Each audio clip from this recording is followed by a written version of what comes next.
Hello everyone, welcome back to my YouTube channel Wajid classes. My name is Wajid Chaudhary.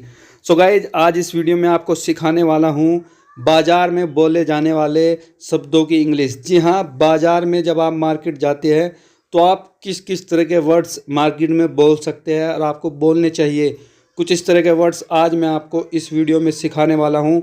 क्या आप बाज़ार में इंग्लिश को कैसे बोल सकते हैं। आप जब मार्केट जाते हैं कुछ ख़रीदने के लिए, बेचने के लिए, तो आप कैसे उन्हें इंग्लिश में बोल सकते हैं। आज मैं आपको इस वीडियो में कुछ इस तरह के वर्ड सिखाने वाला हूं, जैसे सस्ता, महंगा, नगद, उधार, मोल भाव, खरीदना, बेचना, खरीदार, खरीदारी, विक्रेता, महंगाई, लाभ, हानि, संपत्ति, ग्राहक, वस्तु, दुकान, मूल्य, निवेश, थोक। कुछ इस तरह के वर्ड्स आज हम इस वीडियो में सीखेंगे कि कैसे हम इन्हें इंग्लिश में बोलेंगे और इनकी इंग्लिश क्या होती है। चलिए शुरू करते हैं। तो सबसे पहले बात करते हैं सस्ता। तो सस्ता को इंग्लिश में कहा जाता है चीप। महंगा, तो महंगे को आप बोलेंगे कॉस्टली या एक्सपेंसिव। महंगाई, तो महंगाई को आप इंग्लिश में कह सकते हैं डियरनेस। क्या कह सकते हैं? डियरनेस। मोल भाव, तो मोल भाव को आप इंग्लिश में बोलेंगे बार्गेनिंग। बार्गेनिंग मतलब मोल भाव। तो जब भी आपको बोलना हो सस्ता तो आप बोलेंगे चीप, महंगा बोलना हो तो आप बोलेंगे कॉस्टली या एक्सपेंसिव, महंगाई बोलना हो तो आप बोलेंगे डियरनेस, या आपको बोलना हो मोल भाव तो आप बोलेंगे बार्गेनिंग। ठीक है, बार्गेनिंग इसका मतलब होता है मोल भाव। तो ये कुछ शुरुआती वर्ड्स है जिनका यूज आप मार्केटिंग में सबसे ज़्यादा करोगे जब आप बाज़ार में जाओगे और आपको इंग्लिश में इन वर्डों को बोलना हो। ठीक है, तो सस्ता, चीप, महंगा, कॉस्टली, महंगाई, डियरनेस एंड मोल भाव, बार्गेनिंग। ठीक है, चलिए और कुछ अच्छे से वर्ड लेते हैं। जैसे मैं कहता हूँ खरीदारी, तो खरीदारी को आप इंग्लिश में बोलेंगे शॉपिंग। खरीदना, परचेस या बाय। खरीदार, बायर। और खरीदार को आप बायर भी बोल सकते हैं, परचेसर भी बोल सकते हैं। विक्रेता, जो मतलब सामान को बेचता है, उसे बोलेंगे आप सेलर या डीलर। जो सामान बेचता है उसे बोलते हैं सेलर या डीलर, और जो खरीदता है उसे बोलते हैं बायर या परचेसर, और खरीदने को बोलते हैं परचेस या बाय, या खरीदारी को आप बोलते हैं शॉपिंग। देखिए, परचेज, जब आप महंगी चीज़ खरीदते हैं तो उसे बोलते हैं परचेज, और आप जब सस्ती चीज़ खरीदते हैं तो आप बोलते हैं बाय। ठीक है, तो ये वो वर्ड है जो आप अक्सर अपनी डेली लाइफ में मार्केट में आपको बोलना भी होगा, और जब आप बोलेंगे तो आप इंग्लिश ऑटोमेटिकली सीख जाएंगे। तो चलिए और वर्ड लेता हूँ। जैसे मैं मुझे बोलना हो, आपको कहना हो नगद, तो नगद को तो आप क्या बोलेंगे? कैश। उधार, उधार को आप बोलेंगे बोरो। क्या बोलेंगे? बोरो या लोन।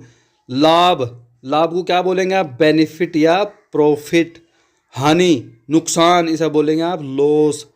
प्रॉपर्टी, इसे बोलेंगे आप संपत्ति, हिंदी में बोलते हैं प्रॉपर्टी, इंग्लिश में या असेट्स। ठीक है, तो नगद को क्या बोलेंगे? कैश। उधार को क्या बोलेंगे? बोरो। लाभ को क्या बोलेंगे? बेनिफिट। नुकसान को क्या बोलेंगे? लॉस। संपत्ति को क्या बोलेंगे? प्रॉपर्टी या असेट। Property, asset. नगद कैश, उधार बोरो। एक होता है लोन, जब आप लंबे टाइम के लिए किसी से कुछ पैसे उधार लेते हो, जब आप ब्याज देते हो। ठीक है, उसे बोलते हैं लोन। चलिए और लेते हैं। जैसे ग्राहक, ग्राहक को क्या बोलेंगे? कस्टमर। क्या बोलेंगे? कस्टमर। दुकान को क्या बोलेंगे? शॉप। सामान को क्या बोलेंगे? थिंग या गुड्स। मूल्य को क्या बोलेंगे? प्राइस। निवेश को क्या बोलेंगे आप? जब आप मार्केट में कुछ पैसे डालते हो उसे बोलते हैं इन्वेस्टमेंट। और थोक, जब आप सामान में थोक में कोई सामान बोलते हो या बेचते हो उसे बोलते हैं होल सेल। क्या बोलते हैं? होल सेल या बल्क। होल सेल या बल्क। ठीक है, सपोज करो आप थोक में कोई सामान बेच रहे हो तो होल सेल कर रहे हो आप। ठीक है, और सामान खरीदोगे भी आप, बोला यानी बोलते मैं तो होल सेल में खरीदूंगा। सो गाइस, ये कुछ इस तरह के वर्ड्स हैं जिनका यूज आपको अक्सर अपनी डेली लाइफ में करना होता है इंग्लिश में। तो ये कुछ इंपॉर्टेंट वर्ड्स हैं जो मार्केट, बाज़ार से जुड़े हुए हैं। तो कल की जो मैं वीडियो लाऊंगा तो फिर मैं आपको वो सेंटेंस सिखाऊंगा कि आप इनको कैसे भावमोल करके चीज़ों को इंग्लिश में खरीदोगे, बेचोगे, कैसे आप वस्तु के माल कम करवाओगे इंग्लिश में।